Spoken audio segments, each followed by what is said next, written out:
pa sem prišel v bazo, pa sem rekel, glej, zdravniku, kakšne žulje imam na roki, je rekel, kakšne žulje, če imaš v mrzline. Jaz uživam v gorah, uživam v hribih, rad hodim v hrib gor, malo manj rad tečem dol. Tukaj me prehitevajo vsi, jaz jih pa gor prehitevam. Ko telo pride v isti položaj, ko je že bilo, reagira po spominu. Ne. Enkrat na leto ali pa tu pa tam imam rad izziv, ko ne vem, ali bom prišel do konca ali ne, ali kaj se mi bo dogajalo vmes tam. Ne. Ni pol tiste največja sreča, ko si v cilju, pa ga vse za tabo, ampak tisto zadnjo uro, mislim, to so taki občutki, ne vem, kaj bi dal za to ponavljanje tega.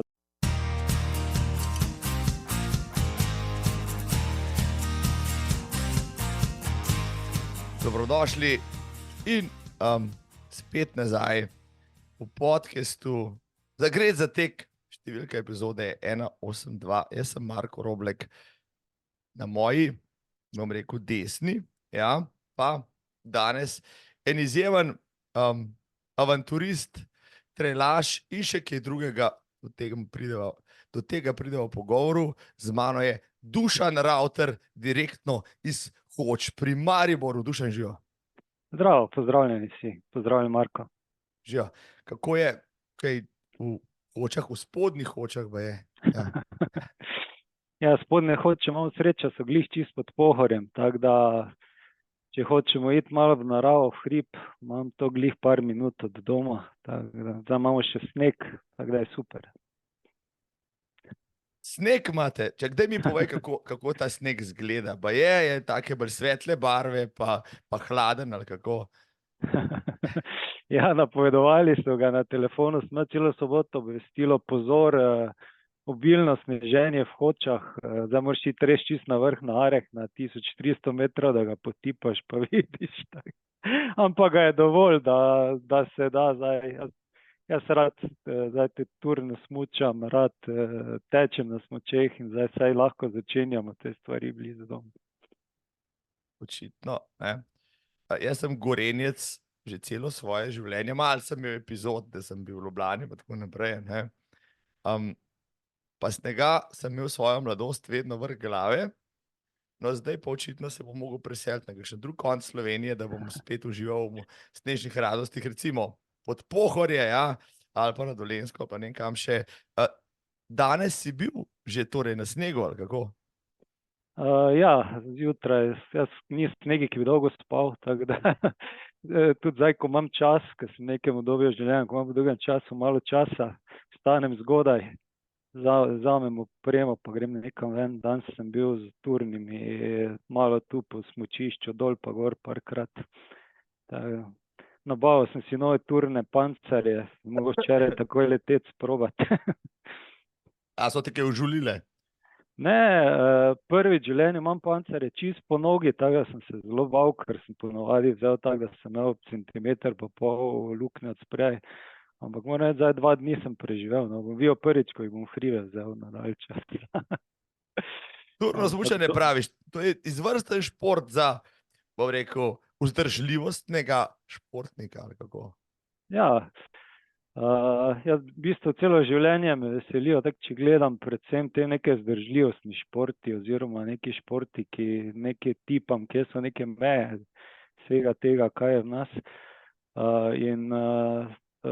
Da ne celo leto glih tečem, ne samo, kar je zadnja leta postalo največ, moj šport, ki se največ časa mu posvetim. Po zimi rad imam druge stvari in turno smučanje sigurno dati moč v nogah, ki jih rabiš pri ultratekih. Tudi recimo smučarski tek, ta carving je bolj naporen, tako da se da, bi rekel, moraš se tam bolj mantrati. Turno smučanje lahko greš tako, kot ti paše. Če hočeš se fejst zmučiti, greš na polno, če hočeš uživati pa razmišljati, greš malo manj. Tako kolo, ko lahko tudi prilagodiš, kak ti je, kjer dan. Pa v naravi si. Bravo. Tudi vse, kar si povedal, najbrž botruje temu, plus tega, da so se takrat med korono smučišča zaprla, potem so se karte podražile in potem so vsi ljudje šli ne vsi, no, pretiravam, ampak veliko ljudi šlo iz urejenih smučišč med turne smučarje. Ti to zapažaš, je kaj več gneče tam gor pod Vršaci? Ja, sploh na smučiščih je dosti več gneče. Jaz sem v bistvu nehal hoditi s turnimi po smučiščih, kar je le možno, ker med korono so pokupili ljudje, kar je super. No, tu taki, ki mogoče prej niso toliko časa zunaj preživeli, so res pokupili vso opremo. Vem, da je ni bilo možno dobiti, so me prijatelji spraševali, kje lahko kupijo, kaj ne. Eni zdaj več sicer ne uporabljajo, eni so ostali, ampak ja, tudi vidim, ne vem, na družbenih omrežjih tam pri vas, tista iz Ljubljane na Zelenico, tam gor, to je glih, to je avtocesta postala. To je nova šmarka, ja, za turne smučarje, tako, ja, tako. Norišnica, ja, Norišnica. No, dokler so zadeve varne, pa ni več nesreč, dobrodošli, kar veselo v sneg. Sej, mislim, da je bila zadnjič ena raziskava objavljena, da bo, če bo šlo takole naprej, čez nekaj let pol smučišč v Evropi mogli zapreti dol svoje kaseljce, zato ker ne bo več snega, bo očitno visokogorje tisto, kamor boste navdušenci nad smučanjem morali zahajati. Ja, tako. Jaz vem, recimo, zdaj sem se pri tem stavku, sem se spomnil, 2-krat v življenju sem šel, recimo Hautrud se reče, ne.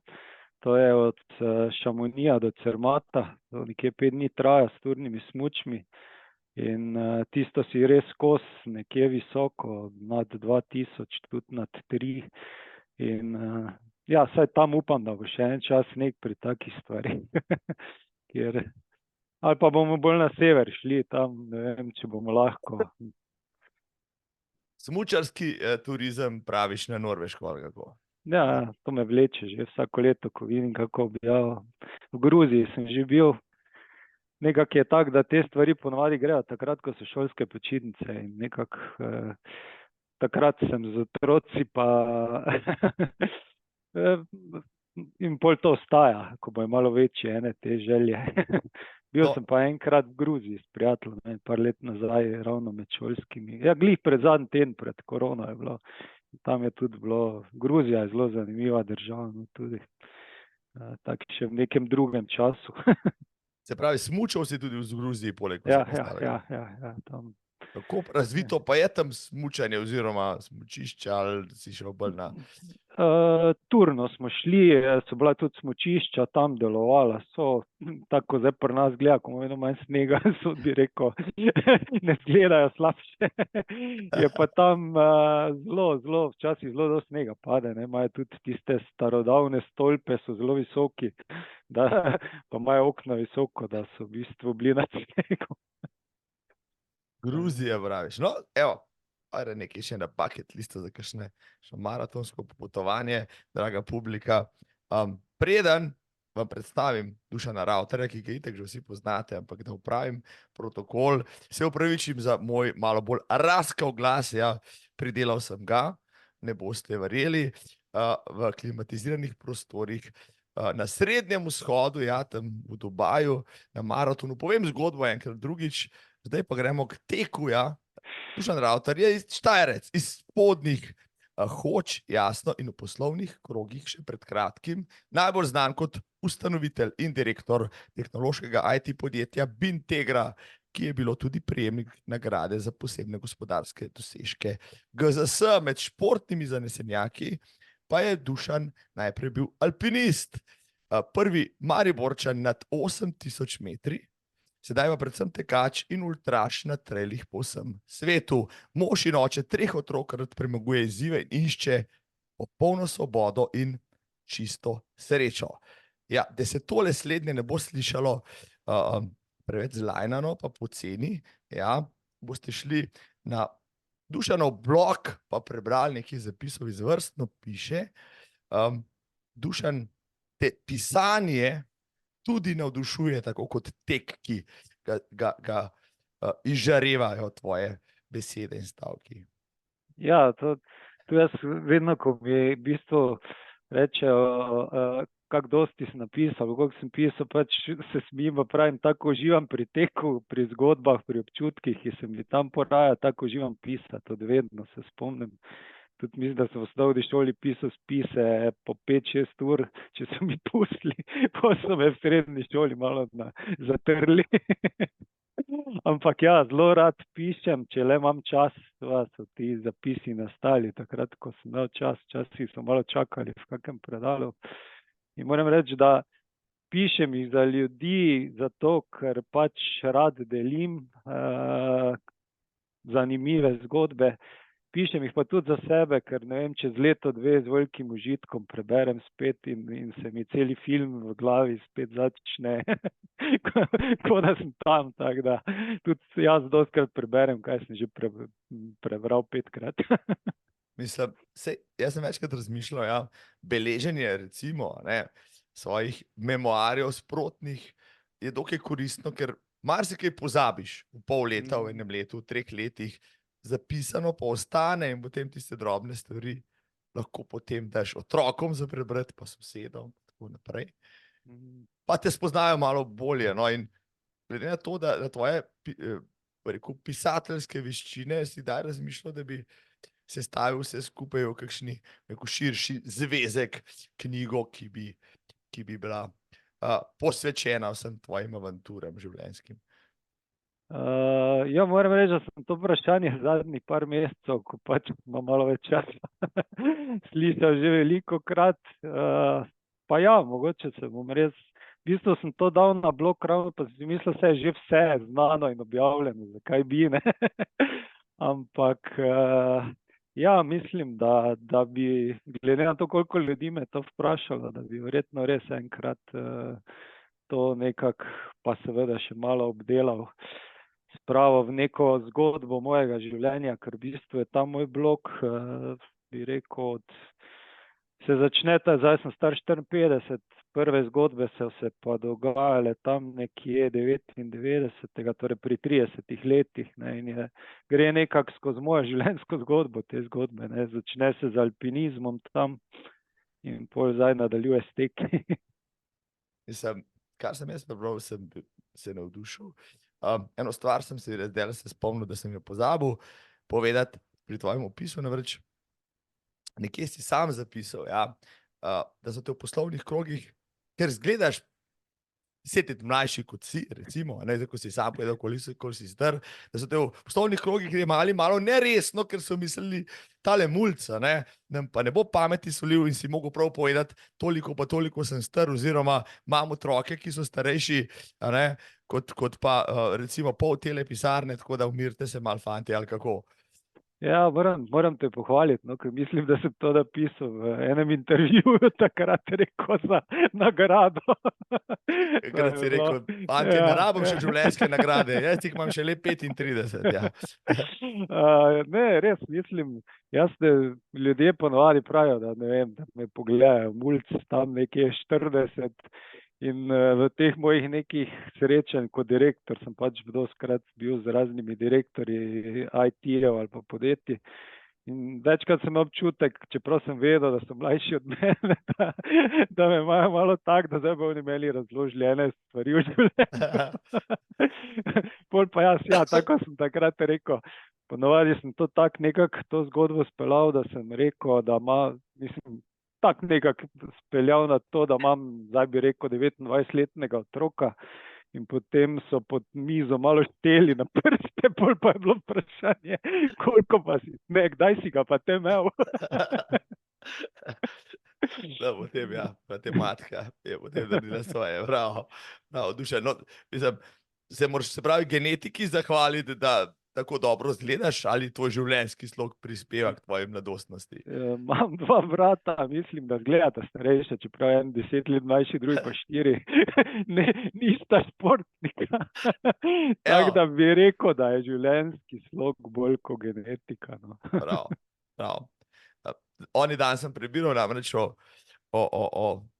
da sem pozabil, Brian Johnson, kako človek, ki porabi na leto, mislim, da $2 milijona samo za to, da je pripravke, tablete in vse ostalo, da bi ostal večno mlad, no pa če bi ga primerjal s tabo, ja, bi mu rekel, traj malo po hribih laufati, očitno tiste tablete ne delajo nič dobrega.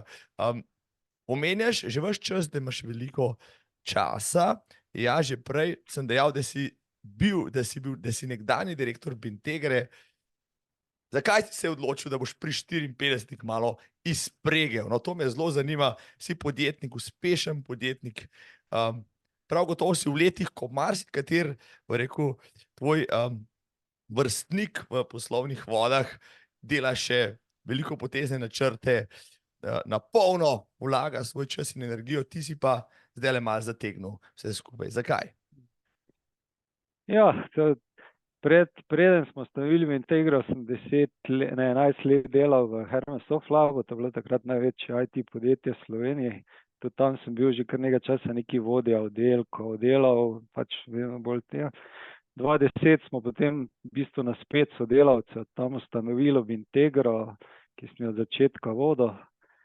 In se mi je zdelo v teh 13 letih, moram priznati, zadnje 2 leti, mogoče 3, da nimam več zaradi ponavljajočih se težav, ki jih je treba reševati non-stop, tiste energije, ko sem jo imel včasih in sem imel zaradi tega včasih slabo vest. In nekako sem to večkrat, tudi lastnikov, no, do 2017 smo bili nas 5 lastniki Bintegre, ki smo pol prodali v Ljubljano v podjetju in sem pač ostal direktor, nič se nam ni spremenilo. Ampak večkrat sem omenjal lastniku, da mogoče je čas, da malo v bistvu neka nova energija pride po 13 letih. In pol nekako smo se septembra prišli do tega, da v bistvu, no, tisto septembra je bila bolj neko lastnikova odločitev na hitro takrat, ki me je v bistvu pomenila, no, neko olajšanje, ker sem rabo, no, malo, ne vem, tisti, ki ste v IT-u, vse verjetno posoditi podobno, zadnja leta, kaj se dogaja, dela je preveč, ljudi ni, krademo ljudi en drugemu. In v bistvu vsak, jaz sem si bil z vsemi pri nas, po mojem lahko rečem, skoraj vsemi res prijatelj, ne samo sodelavec. In vsak je dobil neko nespodobno povabilo drugod in je pač rekel: Dušan, kaj naj naredim? Je odnesel, bom rekel, delček srca, čeprav je posel, jaz to ne mešam, ampak nekako se mi je zdelo, da rabim malo pauze od vsega tega. In ja, zdaj sem od oktobra sem v bistvu prost. Šel sem za 1 mesec na Tajsko, ki je bila, moji prijatelji bi rekli: kak na Tajsko, ti ja ne hojiš na morje, pa to te nič ne. Ker sem tam našel to Donita Non-By UTMB, ki je bil glavni major Tajske in se je bilo možno še 1 mesec prej prijaviti. Doma so mi pa pravili, pa idi nekam zdaj, ko imaš priložnost za 1 mesec. Za tega se ne spusti, ne, če se vse. Ja, in zdaj pa bom počasi mogel začeti malo spet gledati, kaj bom še naslednjih 10 let počel. Si že dobil kakšno nespodobno povabilo, glede na to, da zdaj tam zunaj skauti v IT industriji vedo, Dušan Ravter je prost, dajte mu navršite mu kakšno ponudbo. Ja, prve tedne kar veliko. Takrat sem vsem povedal: dajte mi prosim 1-2 meseca mira. In sem se v bistvu skril z vseh teh omrežij, linkinov in tega, da karkoli iščem, zato ker sem res mislil, dajte mi malo dihati. Ampak ja, mislim, da zdaj pa spet lahko grem dalje, neke nove izzive. Imaš energijo, imaš zanos, seveda jo imaš, vendarle si človek, ki pač je celo življenje nekaj ustvarjal, ne, sigurno bi rad še kaj postavil. Ja, se pravi, ampak zdaj pač razmišljam, dobro, ali bi nadaljeval svojo kariero v IT-u, ali bi počel nekaj čist drugega, ker bi, mogoče sem pri mojih letih zdaj, kako temu reče, včasih kriza srednjih let, da iščem neki smisel globi v tem, kar bi počel. No, to je lepo povedano, v končni fazi tistih par ali pa 10 let, ne, 15, kakorkoli, pol daš od sebe, na koncu ti nobeden ne reče, ko ti dajo zlato uro, pa te pošljejo v penzion. Mogoče ti rečejo zaradi lepšega, prišel je na kavo, čeprav ne rečeš videl, da ti ne bi prišel, ne? Te malo odpišejo, ti si pa sam s tistim, no, tako da ja, na tebi je, kako boš to v smislu. Jaz sem tudi že v srednjih letih, no, sicer par let mlajši od tebe, ampak vendarle, ne, to razmišljanje o smislu življenja, ki se začne po 40. letu, ko ugotoviš, da si umrljiv, ne, ker boš počasno naslednji na vrsti, ja, je kar zanimivo. No, zdaj, veliko te filozofije, ne, je tudi v tvojih zapisih, no, ampak greva en korak nazaj, prej si rekel alpinizem, leto 99. Kaj, bom rekel, mladega Dušana Ravtarja povleče tja med stene, pravzaprav, ne, in to kar med visoke stene, ne samo, bom rekel, med slovenske. Ja, če stopim korak nazaj, preden sem postal alpinist, začel plezati, sem enih 8-10 let treniral borilne veščine v srednji šoli. Tisto mi je v bistvu rezultatsko še najbolj šlo. Tam sem bil tudi državni prvak Jugoslavije še takrat v enih tistih zadevah. In nekako srednja šola, vojska, potem pa sem 91 v bistvu se s prijateljem podal v alpinistično šolo in začel takrat plezati. Prej nisem kaj dosti hribe hodil, ker nisem doma, mi nismo hodili kot družina kam. In sem seveda ugotovil, da me to zelo veseli, da je to, da me narava, vse tisto gore, sploh tudi zdaj najrajši tečem po gorah, višje, ko so, lepše, ko so, bolj so skalnate, bolj uživam. Ampak nikoli se nisem čisto našel v tem plezanju, v teh nekih 10-metrskih smereh težkih, kjer neke gibe ponavljaš. To je bil za mene vedno bolj samo trening za ostalo. Sem se pa našel v stvareh, da dolgi dostop, plezanje, velike stene, sestop, da vse skupaj spet tako pravim. Jaz mislim, da v življenju v športu iščem neke zgodbe, neka doživetja,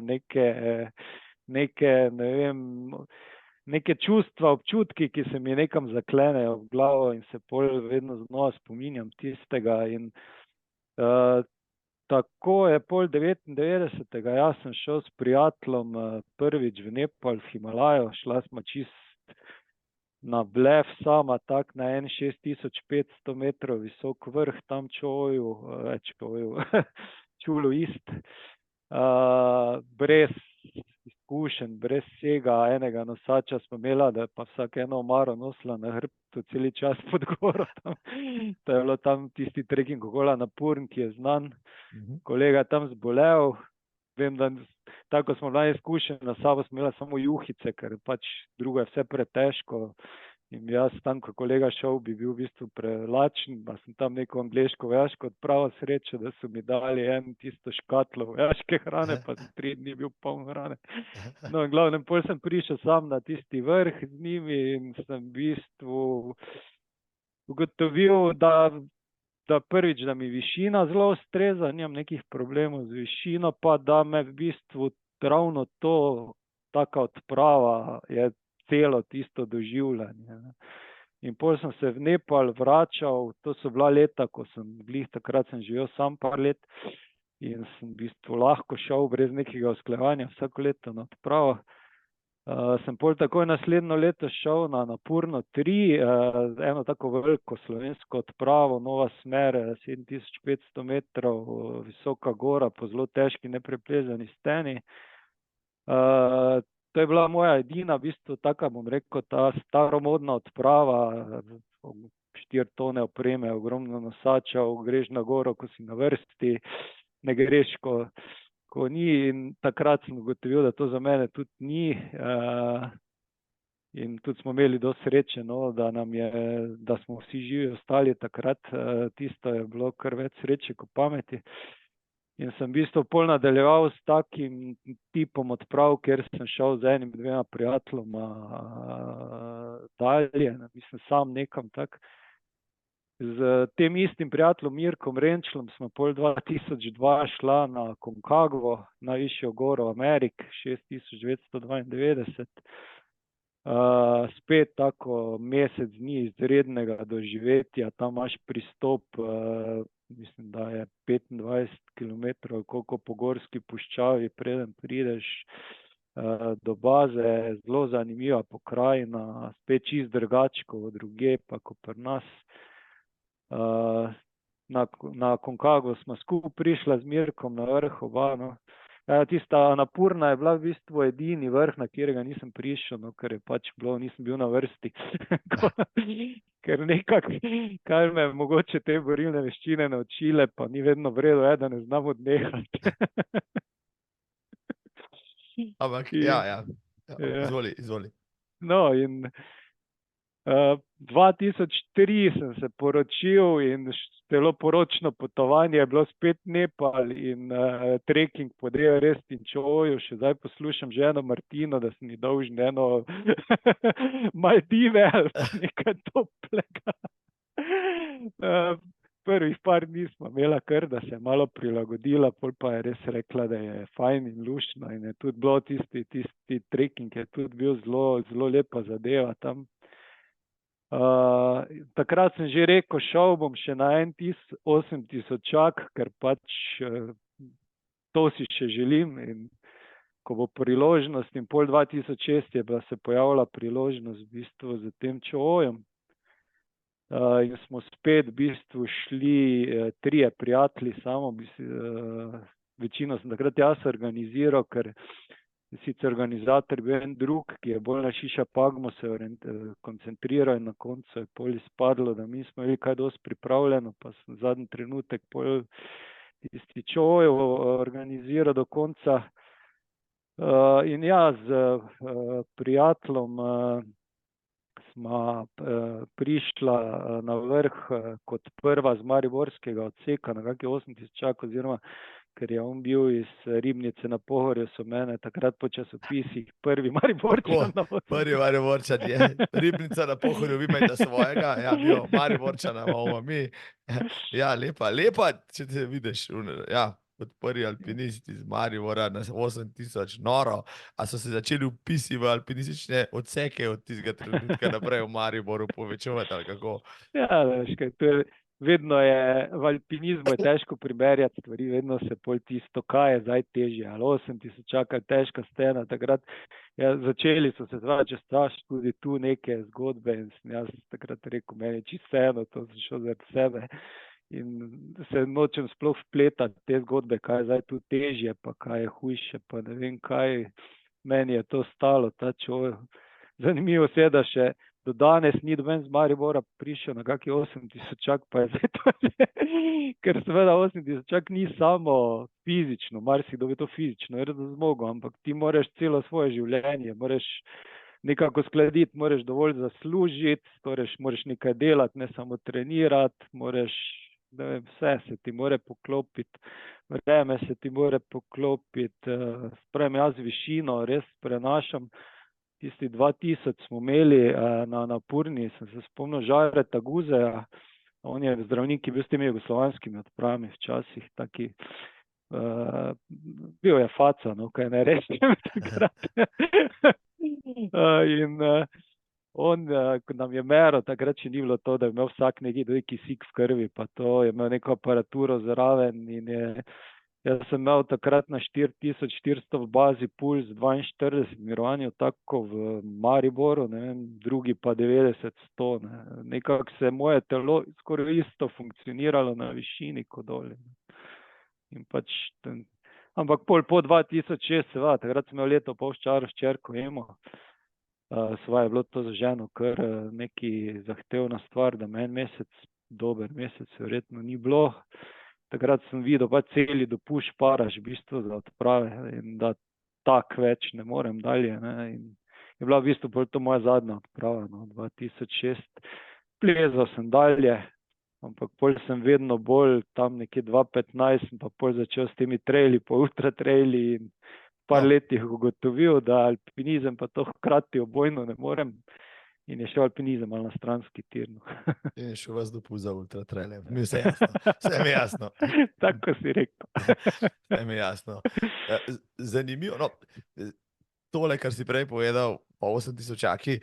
Mi, a ne, ki smo bolj prizemljeni, ki smo tle, pa lezemo najvišji na Triglav, mogoče enkrat na par let, pa ostale 2000-ake, pa so nam 3 zajle tam gor, ne vem, na Jalovče vrh glave, a ne, recimo, a ne, si ne znamo predstavljati, kaj pa je to, ne vem, 5000, pa 6000, pa 7000, pa 8000, kako se je premikati en korak, pa potem počivati in tako naprej. Ne? Kako to sploh natreniraš? Vse tega pa ne moreš natrenirati. Ti rabiš, odporno, močno telo, srce, kot si rekel, v glavi poštimano, marsikaj, ne?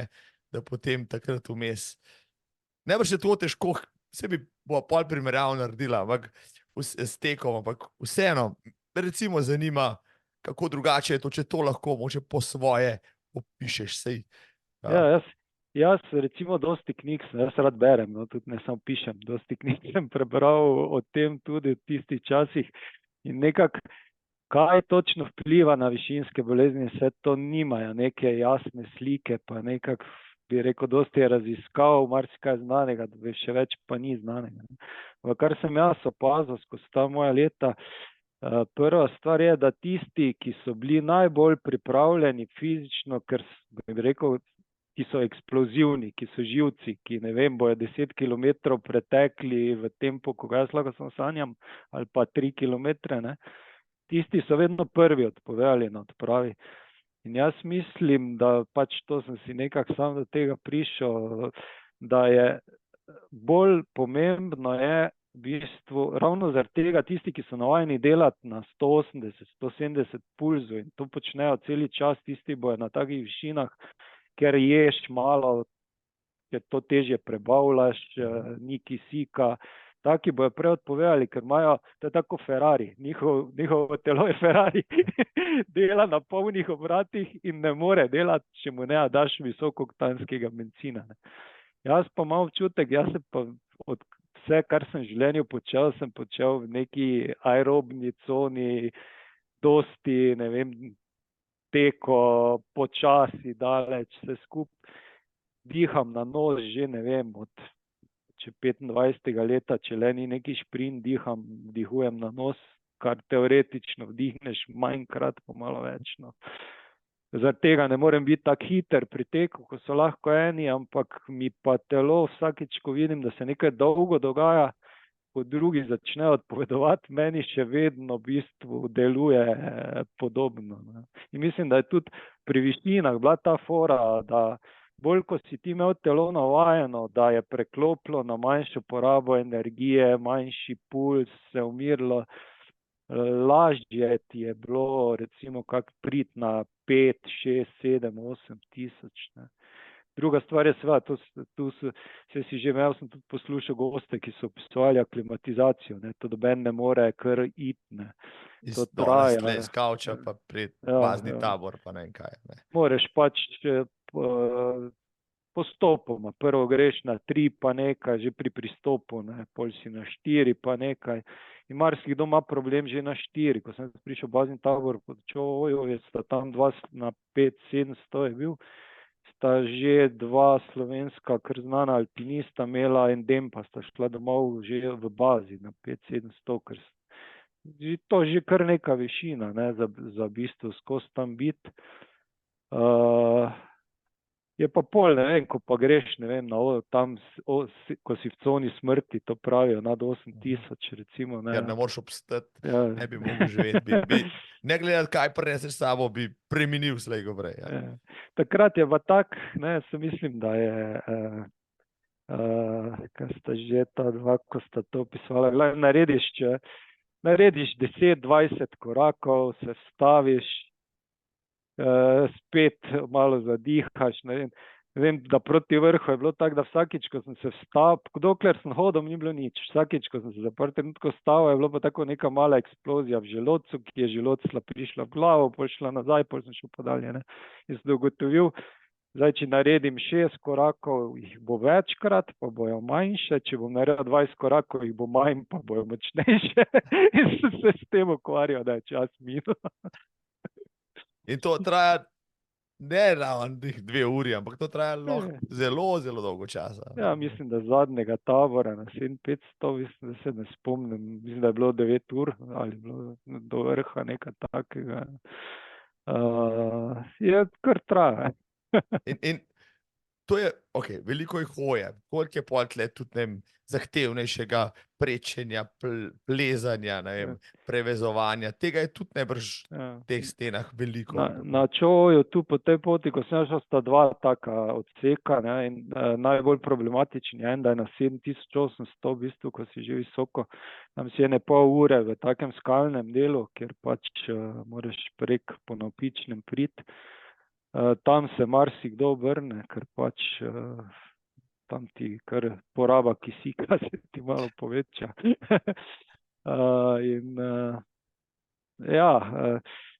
Vmes so hoje, še bolj problem je pol, ko greš dol, ne, vedno so zgorje, vedno vračanje, zgora so vračanje problematično, nam se jih večina poškoduje ali pa umre, ne.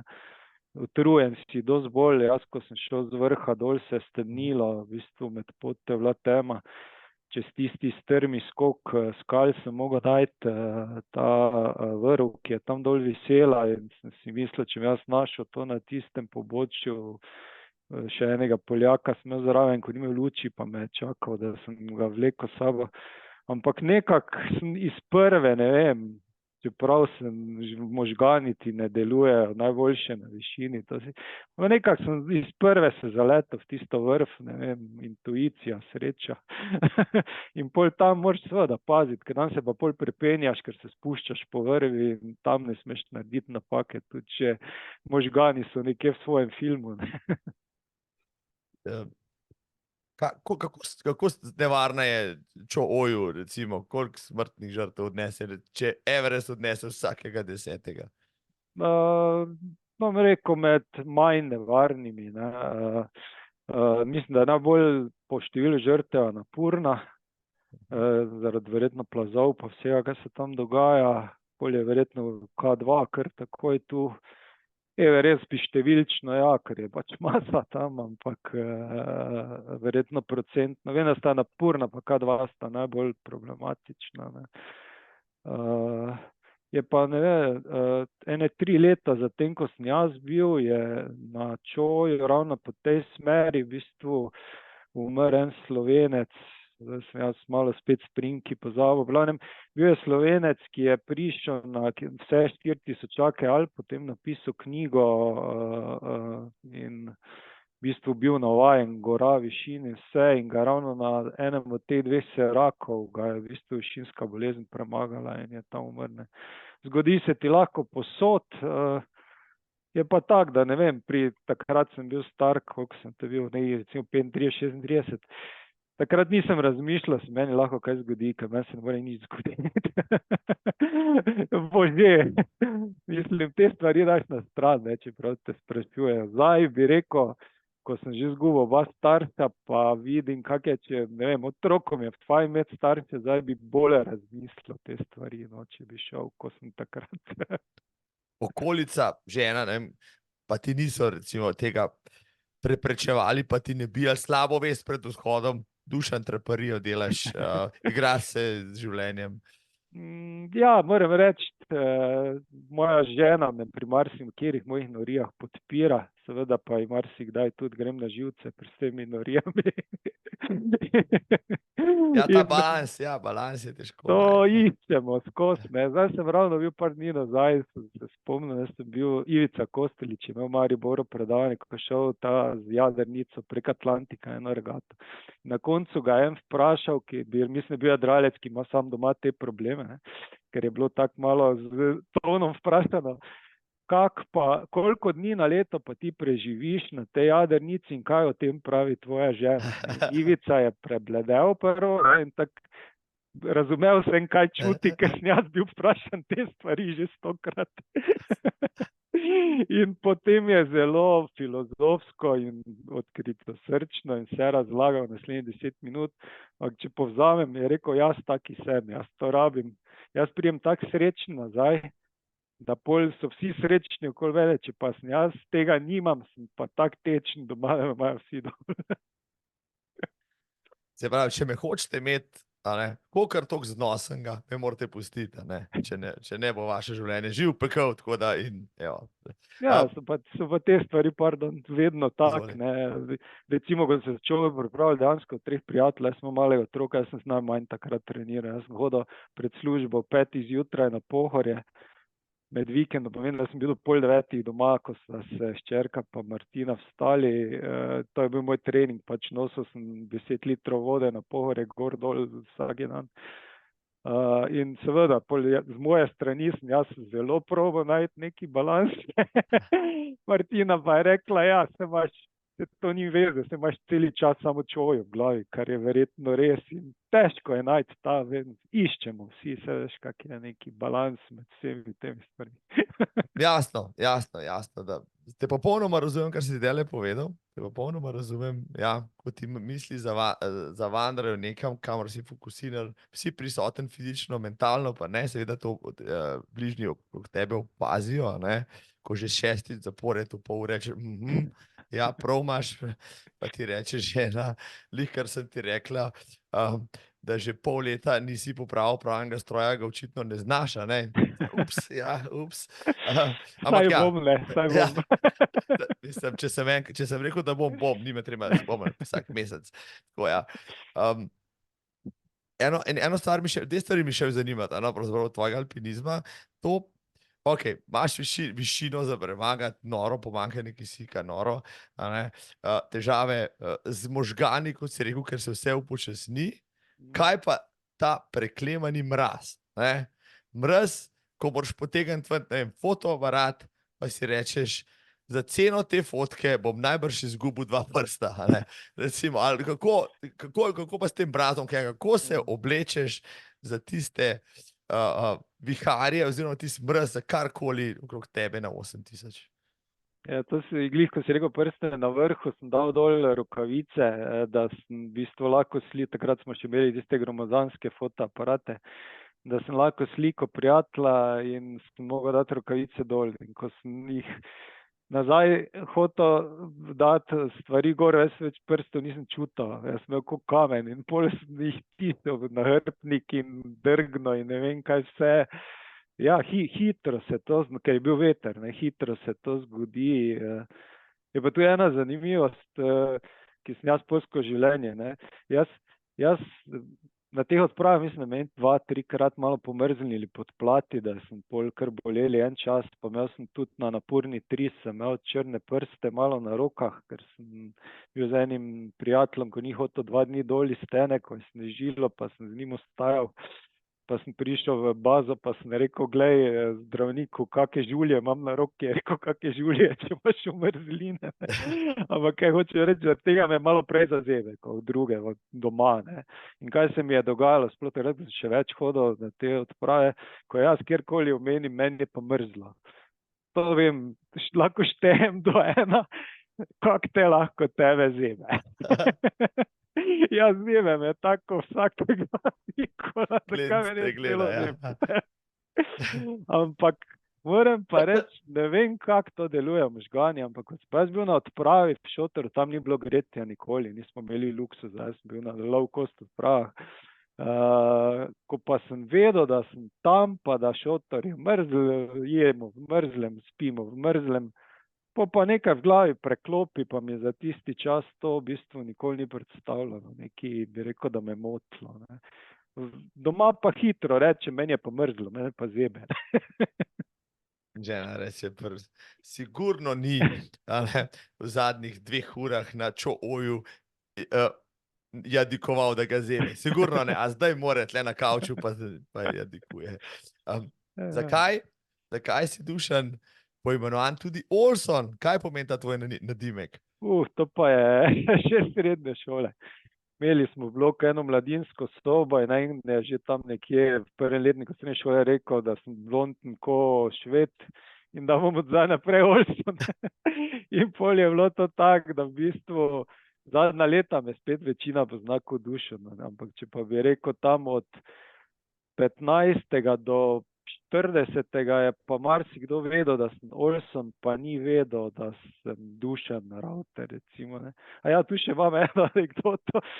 da moja žena, ko me je spoznala, v bistvu se hodila nekako navezati stik, je vedela, da sem Olsen. Imela pa je stric ali nekega sorodnika, strica, ne vem, Dušana Rautera. In ko je, mislim, da smo mi dva že malo se družila, pa ne vem, kako ona zvedla, da sem jaz Dušan Rauter, jo je skoraj kap. Kaj, če smo mi dva v kakem sorodu? Pa tako dobro je že izgledalo, ja. Ampak ja, na koncu jo pomiril, si rekel, jaz sem, Ja. sigurno sem malo Šveda, tako da nekaj, ja. Ja, pa. Pravi, večina ljudi me dolgo ni vedela, sem Dušan, jaz sem za njih bil Zanimivo. Olsen.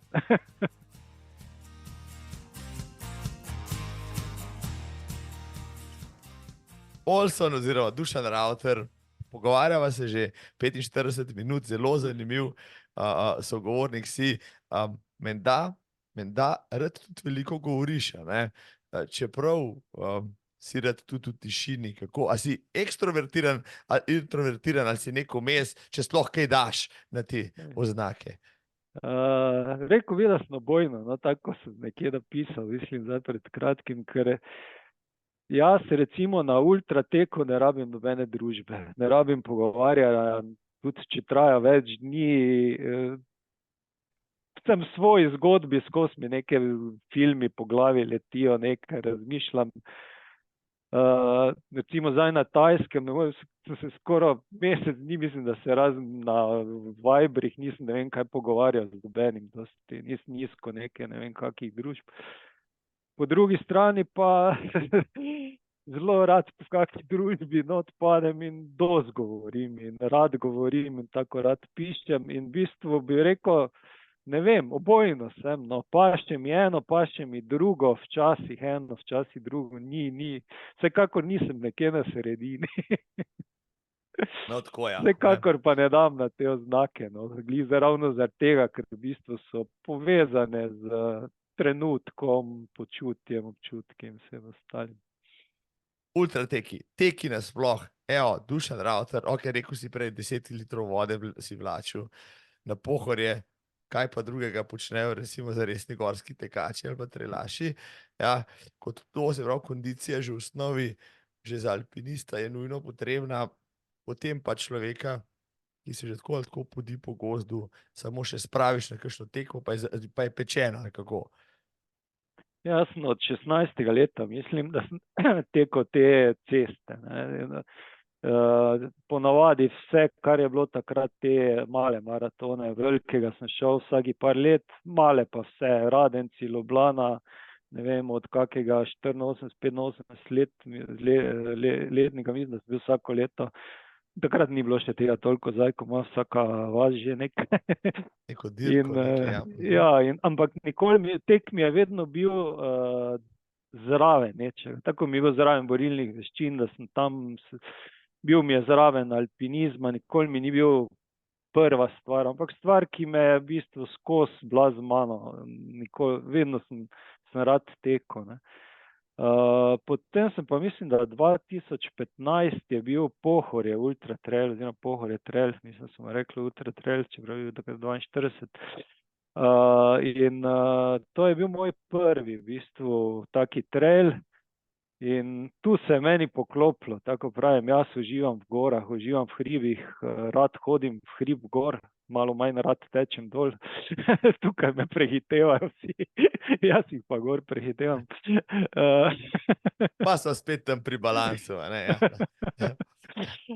Ja, in mislim, da po tem Pohorju sem se takoj naslednji dan prijavil na Učka trail, ki je bil čez 14 dni na Učko takrat in od takrat dalje me cesta videla še samo, mislim, vidi me tak, da grem s prijatelji teč ali pa žena teč ali pa karkoli, ampak našel sem se v bistvu v trailih, ki je pač, ne vem, tek po cesti se mi zdi, sploh zdaj, ko že marsikaj me boli, je skozi en te isti gib, prej te začne neka poškodba, ko pri hribih in trailih. V naravi sem bolj, v gorah sem spreminja se in pol mislim, da sem, to je bilo 2015, mislim, da sem 2017 pol šel na prve stotke Prej sem tekel pač tu 40, 50, 60, kaj je bilo. Prva 100 je bila pod Brdo, koliko se spomnim. In seveda sem spet ugotovil, da to me pa v bistvu še bolj je to, kar jaz iščem. Ker jaz pač v vsaki stvari iščem, kje so neki te moje meje, oziroma kaj je onkraj tega, da misliš, da več ne gre, da je to in da si gotov, ne? Kaj je za to točko še, ne? In pol 100, seveda pol so me začeli čez čas srbeti še daljši. Mislim, da je bilo 2018, ko sem šel, je bil ta Oman by UTMB, ki je bila 140, pa mislim, da tehnično najtežji trail, kar sem ga v življenju pretekel. Tam si več plezal, ko pa teko, so bile tu take res Ferate praktično. Ja, ferate, pa tam, ko si dobil varovalno opremo za ferato, tam ni bilo težko. Predtem si pa mogel plezati po kanjonu, kjer je voda tekla, kaj je tekla, bilo se zlizano in si imel take skoke, ko si mogel kar poplezati, da si sploh prišel do ferate. Drugo noč si pa imel tako 1000-metrsko steno, pri nas bi bilo to vse nabito z klini in zajlami, tam pa samo rdeče pike. Vem, da Matjaž Čampa enkrat, ko je bil tam z ženo, rekel, ki je bil tudi prvič tu v Omanu, je rekel, Bog, Allah jih varuje, da se ti ni dobil v toti steni na tekmi. Ampak ja, tisti Oman je bil pa spet nekaj, bi rekel, ko neki spet preklik v glavi, ker tam je čez dan je vroče 40, ne vem, po noči mrzlo, 2500 metrov visoko smo bili celo noč in vsi smo halucinirali, sploh drugo noč, ko si zaspan, vidiš, podobne stvari smo videli, vidiš neke slone, vidiš iz kakega kamna te obraz gleda, non-stop vidiš ljudi, ki sedijo poti, pa ko se hočeš dotakniti, zginejo, pa kamen postane. In ko sem prišel takrat na cilj, sem rekel nikoli več, ne vem, da smo s Robertom Kerežem smo se menila v sobi, toti so nori, sem več dobenega ne bo. Ne. In tako smo blesavi, čez teden dni začneš razmišljati. Drugo leto v bistvu sem pretekel CCC, pa vse pa mi je ker na CCC sem se pa uvrstil s tem, da sem prišel do vrha Omana direktno brez žreba, ne, na UTMB. In sem ga po naslednjo leto odtekel, ampak sem mislil, vse te 100 so uživancija, tukaj v bistvu imam vse pod kontrolo in spet, kaj mi je manjkalo, iti izven kontrole. In naslednjo leto smo bila spet oba v Omanu nazaj na štartu in ja, takrat smo pol 5 ur manj rabila vsak po svoje od prejšnjega leta. Ne, in, izkušnja je sigurno pomagala, kako? Ja, vedno, ko greš drugič, ko veš že ene stvari, je čist nekaj drugega. Ne. Je pa, sem pa tudi to drugo leto, sem bil pa tudi mislim, da od 11:30 drugo noč, ne, to je tisti ta hitri, tako je rekel zadnjič pri tebi, da on, John, mislim, da on še ni spoznal, kaj 2 noči teč, ne, da to, mislim, da on rekel, ali nekdo drugi. Ja, problem je, jaz po eni noči never spani ne čutim nič, ne, razlike, meni to ni ene že to muči, ampak druga noč od 12 do sončnega vzhoda možgani grejo po svoje, ne. In kaj takrat se ti hodiš takrat včasih, zanimivo, ko pa sonce zide, pa kot da bi mi nekdo dal klafuta, sem pa spet čist pri sebi in lahko funkcioniram dalje. Najhujše so tisto zadnje pol ure pred sončnim vzhodom, ko se začne, to sem tudi na Toru videl, no, da to me skoraj kot švicarska ura, vsako jutro me ob istem času mučilo, ko ti odpove možgani pa motorika čisto, ne. In tisto moraš nekako preživeti, da se kam ne zvrneš, da ti ne vzame pač nog pod nogami, pa da greš čez to, praviš, kako, joj. Ja, ker tu v Omanu, kaj sem to zgodil, da se pa spreč govorim, no, več časa svalil. Izvoli, sem duša, da si duška, sej imamo čas. Jaz takrat drugo leto tam nekje, mislim, da 00:30 po noči sem ravno začel hoditi to 1000-metrsko steno, prejšnjo leto sem ob 7 zjutraj, ne, in takrat sem res čutil, da mi možgani tako delujejo, da še se nekako zavedam, kje sem pa dosem, ampak da motorično več nisem najbolj. In nekako sem prišel čez tisto steno in potem si hodil po takem dolgo, do skončnega skoraj po robu, 2500 metrov visoko, najbolj odročno na celem trailu, kjer je na eni strani, mislim, da 1000 metrov lukne dol, ne, na drugi pa tako malo bolj tak. In so bile rdeče pike, če si prišel preveč na rob tistega prepada, pa zelene, če si bil okej, ne. In jaz tisti čas, v bistvu sem bil na avtopilotu. Ja, kaj vse sem jaz takrat v glavi mislil? Jaz sem se pogovarjal z tekači okoli mene, ki sem pol skapiral, da jih ni, da sem se menil z njimi v moji glavi. Menil sem se z ženo Martino, z ne vem kom se. Pol sem videl gondole, pa stebre od gondol, pa sem si mislil, pa lani jih ni bilo nemogoče, da so tu za enem letu gondolo naredili, ti si nor. Ampak vsakič, ko sem vedel, da to ne more biti, sem v bistvu, ko sem si mislil, ampak gondole tu so, se nisi blesal, se vidiš tu gondolo, kaj si nor. In pol menil sem se s človekom, ki je rekel, da mu je slabo, da malo že, pa sem mu rekel, da naj vzame gel, ampak če ni navajen, mogoče bo bruho, ampak naj poje oni gel, da mogoče mu pomagalo. In potem sem jaz ta gel dal v usta in v trenutku, ko sem začutil, ne vem, cuker na jeziku, je bilo tako, da bi mi nekdo tak naredil, sem se zavedal, kdo sem, pa ki sem, in ura je bila, ne vem, 5 zjutraj, pol 6. Ne. Jaz imam od enih do 4 ure imam blackouta na avtopilotu, ne. Ampak hodil sem po robu tam in nisem naredil enega narobnega koraka, v glavi sem bil pa čist nekaj v svojem svetu. Zanimivo bi takrat bilo te snemati od zunaj, recimo, a ne? Pa te spremljati, kako funkcioniraš, pa vse ostalo. Pa kaj bi si lahko še vse, kam bi lahko zašel, pa kaj bi se ti lahko zgodilo, kaj pa to? Ja, ne, ravno to so te stvari, ne, verjetno, ki jih jaz iščem tudi pri teh.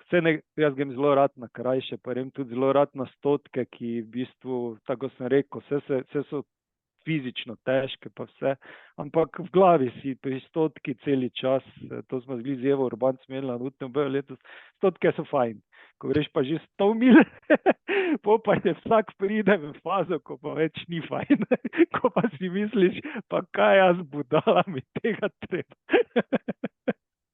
To je citat tega podcasta do zdajle, tako da boste videli tisti, ki ste do semle prišli.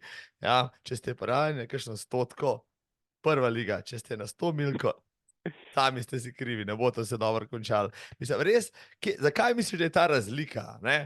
A je to približno tako kot 30 km na maratonu? A je to ultramaratonski zid, rečemo temu tako? 100, 120, to še nekako prerineš, tam tistih zadnjih pol 6, 8, 10 ur, tisto je pa masakr.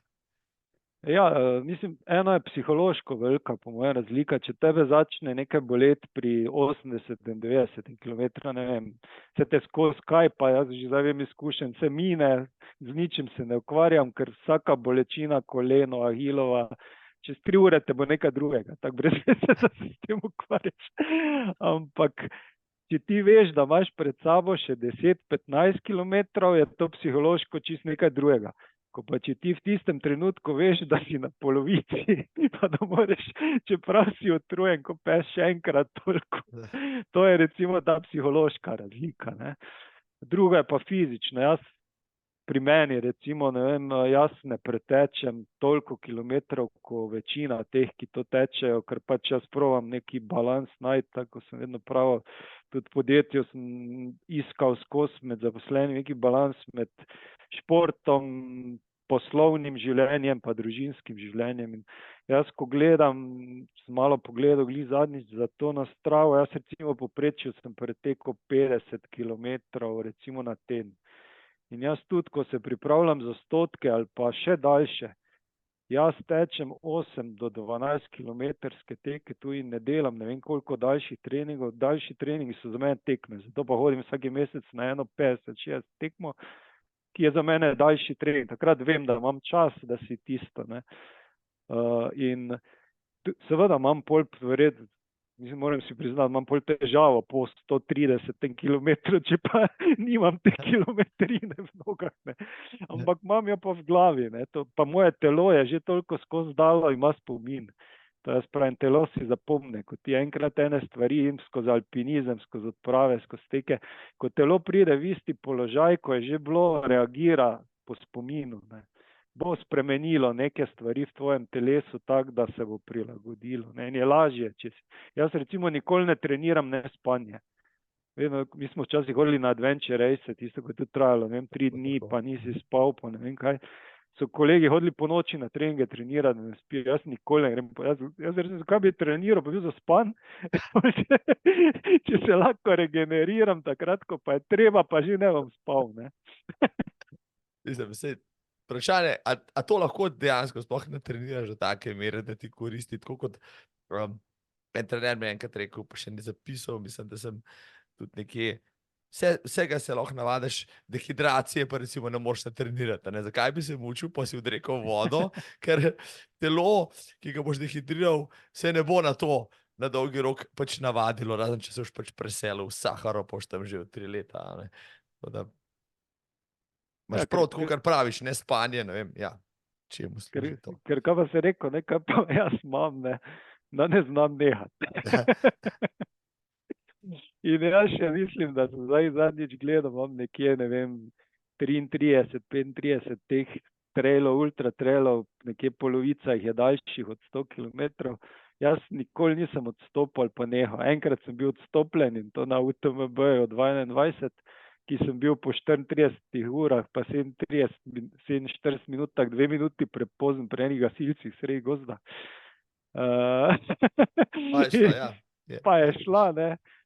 Ampak ja, tudi to se ti mora zgoditi, da takrat sem bil zelo razočaran, se še je bilo do cilja 12 ur, pa tu sem že CC pretekel, tu bi rikverc prišel v 12 urah do cilja, ampak moram reči, vse za nekaj dobro, Bog ve, kaj bi. Takrat sem bil res nepripravljen, crkjen, Bog ve, kaj bi se zgodilo še do cilja, zato sem pa tudi pol zdaj 2023 prišel malo boljše pripravljen, pa to zgodbo malo drugače speljal kot takrat. Ne. No, ja, UTMB je svet igral vsakega ultraša, to so olimpijske igre. Ne? To je tisto, kar pač moraš narediti, če si kadarkoli pač pošlatov neke trail stezice, pa si upal na 100, pa rekel, enkrat bom šel pa na 100 milko na UTMB. Težko je priti zraven v žrebu, pa zbiranje tistih kamenčkov, pa vse ostalo. Ti si rekel, si najdel način, kako priti do teh vstopnic, ker hodiš na take eksotične destinacije, kot je pač Oman in podobno, ali kako? Prek Omana sem prišel 2-krat. Ne. Prvo leto so rekli, tisti, ko pride do cilja, bo preskočil eno žreb na UTMB-ju in zaradi tega sem se mogel prijaviti na CCC, ne na UTMB, ker sem že 1 leto prej se prijavil, pa nisem bil žreban in takrat je še ono veljalo, če 3-krat si avtomatsko noter. Tako, ker sem jaz enega preskočil, sem bil avtomatsko not 2019. Pol so pa ugotovili, da je v bistvu ta Oman toliko težek in so rekli, naslednjo leto vsaki pride do cilja, je direktno uvrščen in lahko izbere progo na UTMB-ju. In sem pol, to je zdaj eno razlogo, da sem se 2019 pol vrnil in sem se v bistvu prijavil pol na UTMB, direktno bil uvrščen, pol je pa to bilo tisto leto, ko je bila korona in je vse skupaj odpadlo. Tako da sem pol 2021, ko se je spet začelo, in 2023 sem pa zbral kamne, po teh novih imel sem 8 kamnov, bil prepričan, SS8 so lani bili vsi izbrani, ne. Pa pol ugotovil, da se jih je par javilo, ko jih je bilo 8, pa jih ni, ne. Zdaj letos sem nabral 12 kamnov, ker sem bil na Valdaranu pa na Tajski, ker sem na vsakem dobil 6, ampak nimam dobene želje trenutno, da bi spet šel naslednjo leto na UTMB. Zdaj imam druge spet želje, neke v glavi. Ja, ampak no, tisto 2019, no tisto moje izkušnjo, če samo malo skočim na njo. To sem hotel, ja. Tisto je bilo res tako neko čudno leto. Ne. Jaz sem imel korono od 2020, tam nekje oktobra, novembra, prebolel jo tako brez nekim glava me je bolela crk in sem bil 14 dni, to je bilo to. Pol seveda, kar po verjetno sem naredil napako, ki je marsikdo naredil, ko rad miga, da sem takoj po, ne vem, 10-14 dnevih, zdaj pa bom jaz prišel nazaj. In sem jaz takoj začel tu na Pohorje, ne vem, mislim, da že po enih 16 dnevih sem hotel videti, če sem že tak fit, da lahko svoj rekord tu na enem segmentu porušim. Takrat mi je srce pol celo noč tako razbijalo, da sem se strašil, ker sem ga imel, ne vem, 140-150 med ležanjem in sem ugotovil, da se tako zabavati ne smem. Ne. In sem pol res čist na easy delal stvari, ampak in tako nekje do februarja, ker sem pa pol par takih 16-26 kilometrskih počasnih tekov naredil v enem tednu. In pol sem en petek po takem teku prišel domov, bil zvečer na stranišču, meni se je začelo celi stranišče kot v pralnem stroju vrteti okoli, se začel bruhati ven, ne. Pol z bolnico rešilec in so gotovili čez čas, pol čez par mesecev, no, da mi je ravnotežni organ odpovedal, ne. Kar sem v bistvu, pol ko malo gledal, bereš, ugotoviš, da je bil zelo pogosta komplikacija pri teh post-covidu, ne. Neke problemi z ravnotežjem. In pol sem do maja tako v bistvu hodil teč, da me je nosilo po cesti, vsako me vidi, mislil sem pijanec. Vsaki dan sem delal vaje, stanje na eni nogi, ne vem kaj vse, da v bistvu sem se res mogel naučiti spet hoditi ravno z nule, no, ker ko nimaš ravnotežnega organa, moraš na novo naučiti možgane. No, v takem stanju nekaj. Oprostite, prekinjam, ampak predstavljam si, da je tudi življenje samo, ne, kar zahtevno potem, ne samo tek kot tak, ne, sem po stopnicah moraš iti, potem moraš iti po bajti, ne, da bi se zaletel v vsako mizo, po vsako ropo, ne, mislim, kako to izgleda, se si ne predstavljam. Ja, kaj sem takrat ugotovil, da je težja je ta policajska fora iz filmov, da po ravni črti hodiš, to nisem mogel po mojem 1 leto. Vse drugo sem že lahko, če sem pa hotel nogo pred nogo dati, me pa vrglo. Vem tudi, da sem šel junija, tam konc sem šel z Martino tam na Vištevnik, tam pod vrhom, vem, da sem je spet začel tako vrteti, nisem niti povedal, ampak meni je tista pot kar plesala pod nogo. Ampak pol nekako počasi možgane, pač dosti sem res vložil časa v neke vaje, da možgane spet naučiš, da nima več težav. Največ mi je takrat dalo, takrat sta Martina pa Janez Klančnik delala Everestnik, mislim, za 1. maj. In sem rekel, nič, grem jaz zraven, sporedno tu na Pohorje, gor pa dol, da začnem migati. In to je bilo še, ko sem imel kar velike težave, no, pa sem 8-krat šel gor, 13-krat ali 12-krat za Everest, sem šel 8-krat gor pa dol. Moram reči, da po tistem dnevu pa noči sem jaz spet lahko bolj ravno hodil, ker sem v bistvu na vseh tistih koreninah, da ko greš dol, možgane gleda toliko spet naučil, no, kako postavljati nogo, pa vse skupaj več kot prej, ne vem, v enem mesecu naprej, tako ne. Ja, in pol sem, se pravim, po vsem tem sem pol pač septembra šel na tisti YouTube in je nekje po 110. kilometru je postalo vse skupaj že malo pretežko, no, ker tam je en zelo dolgi spust na meji med Italijo pa Švico, mislim, da 1000 metrov dolgo, to še več dolgo traja in tam je začelo vse kolena, vse me že tako bolelo, vse bi strmaro do konca, če me ne bi oni gasilci, ven, samo moram reči, hvala Bogu, da so.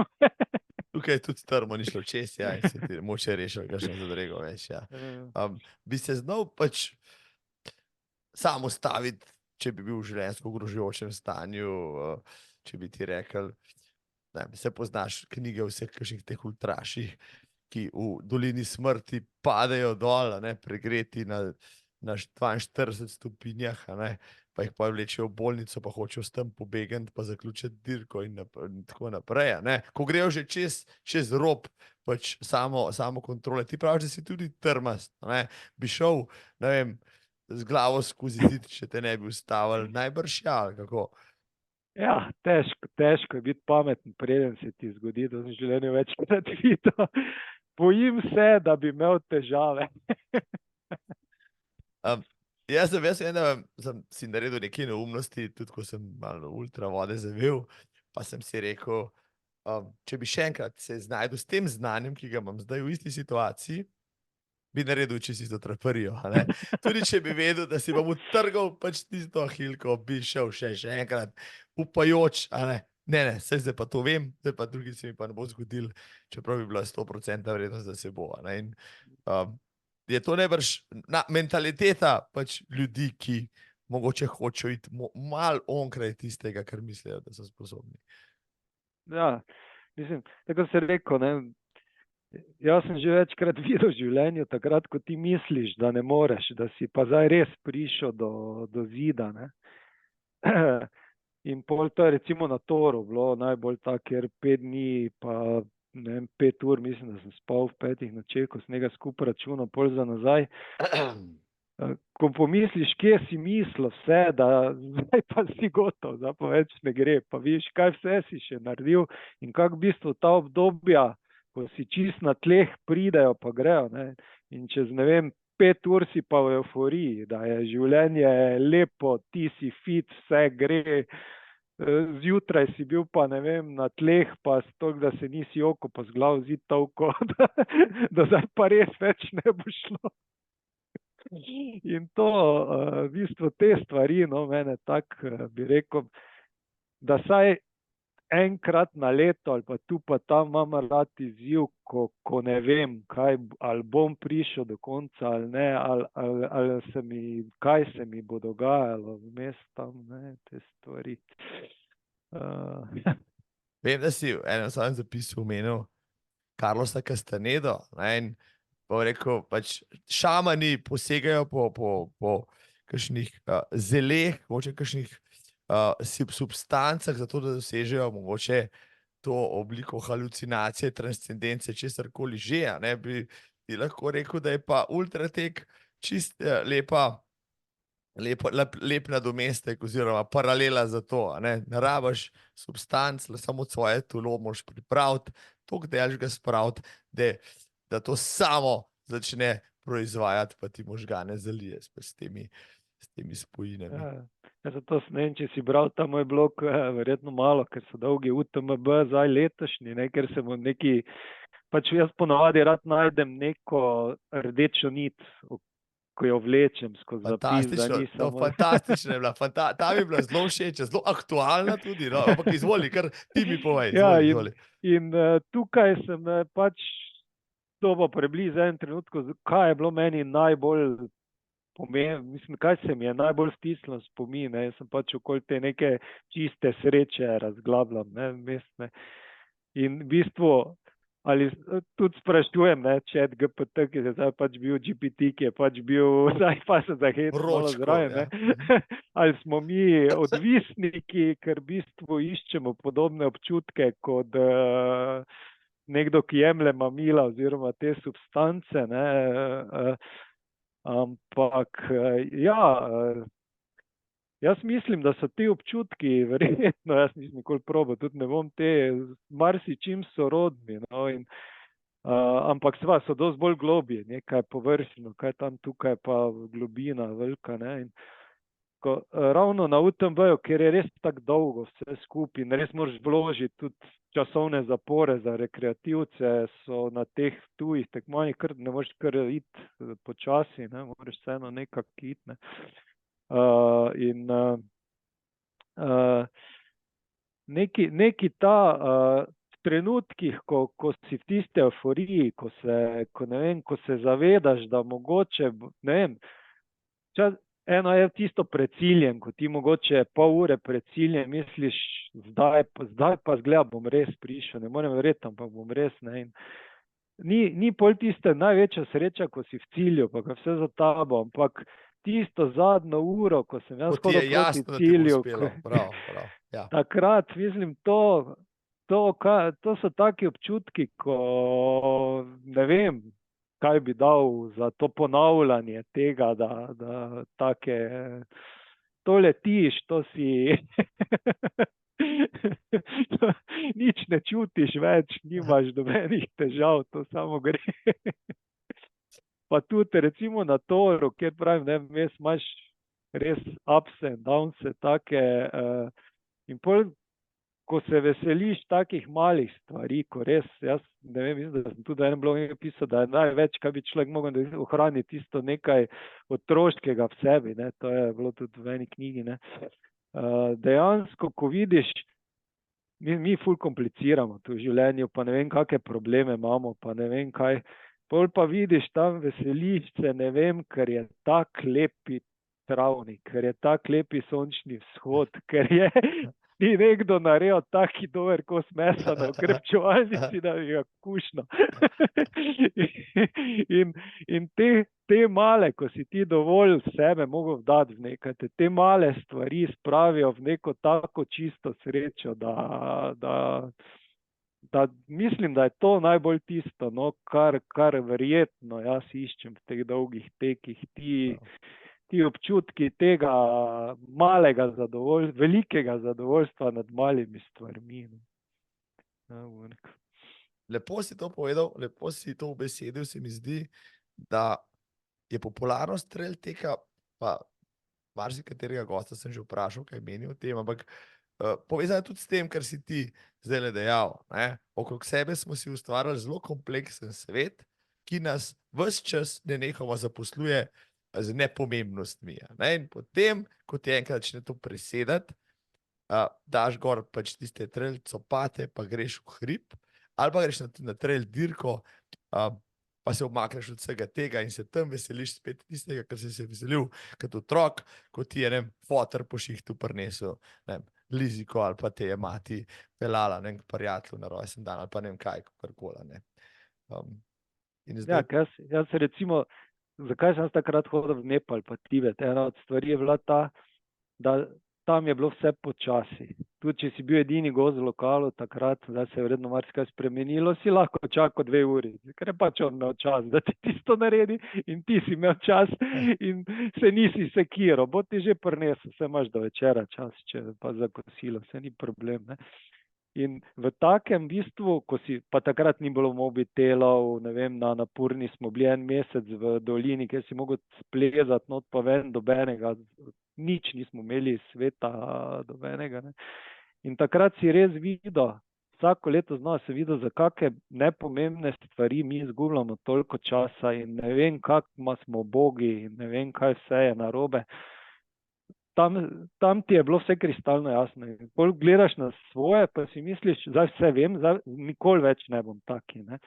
Ko pa prideš nazaj v svoje življenje, mesec, 2, 6 maksimalno, če si res imel srečo, pa delaš iste stvari, na isto, ko si prej, ker te ta kolesje življenja vedno znova posrka. Ja, in takrat sem pravil, vsak od nas bi mogel, pa se ne iti v Nepal, pa nekaj, idi na, ne vem, ampak vsak od nas bi mogel iti par tednov na leto nekje, kjer bi res stopil ven iz svojega vzorca in malo videl oddaleč samega sebe, kaj počne. Imaš prav, jaz mislim, da so te odklopi, so pa bodo vedno bolj popularni, ja, in to je že poslovna priložnost za marsikoga, ne, ki bo na 3-tedenske retrite brez telefonov in brez vsega vodil, pač zahodnjake, ki bodo imeli preveč vsega pred izgorelostjo, ne, pa višek denarja, ki ga bodo pač lahko nesli nekomu, da jih bo pač odrešil pač tega vsakdanjosti. Ja, ampak ja, kot praviš, mi živimo v Sloveniji, če kaj imamo na razpolago, pa rekel dnevni odklop, tedenski odklop, kar hočeš, ne, nismo preveč poseljeni, nismo urbanizirani, ti si bil veliko po svetu, no, bil si pač v Daljni Aziji, Srednji Aziji, bil si v Južni Ameriki, bil si, ne vem, po Evropi marsikje, odtekel si znane dirke od UTMB-ja, pa Tour de Géant, samo od tega bi se ne bi šlo zgovarjala 3 ure, ne, pa ne bi delala vseh 5 dni čestitke, res izvrstnih 350 km. Mislim, da sem Dejana Vukotiča takrat spraševal, ki je to tudi delal, pa še nekaj Slovencev je, ki ste to naredili. Ne. Recimo, to je eno tako transcendentalno potovanje. Cel teden si vzameš, da boš ne počasi, kar z lagoma, kar strumno korakal po tistih švicarsko-italijansko-francoskih Alpah in se zraven spraševal v smislu življenja. Mislim, norišnica, res, res. Ja, to je res popotovanje. Jaz sem pisal takrat, da to ni dirka, to je popotovanje. Popotovanje je tudi v sebe in vse ostalo, ker imaš res časa, da razmišljaš o marsičem. In je res zanimiva stvar. Tudi je dirka, ko v bistvu, ko štartaš sploh, zdaj postaja vedno bolj jasno, da je 350, ko nisi vedel sploh nekoliko višincev, nekoliko razdalje, ker si imel toliko različnih informacij in na koncu sploh ni bilo važno, sploh nisi sekiral, ali bo 350, ali bo 330, ali bo 30 tisoč višincev, ali bo 25, vse ni važno, do cilja šprit je, koliko bo pokazalo. In lahko bi mirne duše hodil še ne pol dneva, če bi bilo treba, Ja, ker si bil itak tudi. si tako v svojem. Dušan, kako izbiraš ti te svoje izzive? Vem, da hodiš tudi s prijatelji, kot sta zakonca Klančnik, pa Velibor Jovanovič si ga omenjal, da je bil s tabo tudi na teh dolgih, pa Roberta Kerežija tudi že. Ne? Kaj tebe povleče, je ta širši ultraški krog, sam poiščeš kaj, naključno pogledaš na kakšen koledar ali pa vržeš kocko pa rečeš, kamor bom padel, tja grem. Ja, par bi rekel različnih vzgibov. En je, da smo dosti krat združili z družino neki dopust na nekih zanimivih destinacijah, s tem, da je tam bil tek, pač slučajno. To si to povedal, ker žena posluša. In tako smo recimo, tako sem pretekel te Madeira, Miut, zelo lep, tam je meni zelo lepo bilo, ker je čist taka drugačna pokrajina spet, ne. Tako smo bili na Tenerifih, na tem Blue Trailu, potem na Gran Canariji lani, oziroma zdaj že predlani, lani sem pa pol drugič šel, tako si rekel, z zakoncema Klančnik pa Veliborom sam za par dni na hitro.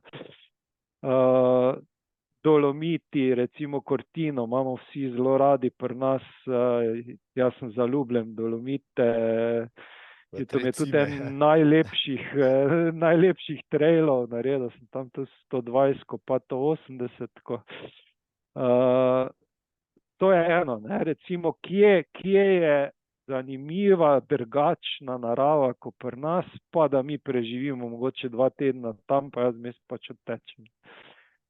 Drugo je pa izziv, ne? Nekaj, kar mi reče, to bi pa jaz rad poskusil. In izzivi so seveda bili v stilu UTMB-ja, Tora, Omana, v bistvu, bom rekel, sem kar izčrpal že te izzive, pa imam že kar malo zdaj za naslednjo leto luknjo, oziroma jaz nisem planski tip, kar se tega tiče, ponavadi sem 2 tekmi, ta glavni sem vedel, kaj bi rad šel, vse drugo se pa prijavim v zadnjem trenutku, bolj tak za trening, za druženje. V Sloveniji si obdelal pač glavne, vsaj po tisti tvoji statistiki sodeč, glavne trail dogodke, Vipavo, pa Pušelc, K24, Obali si bil pred kratkim.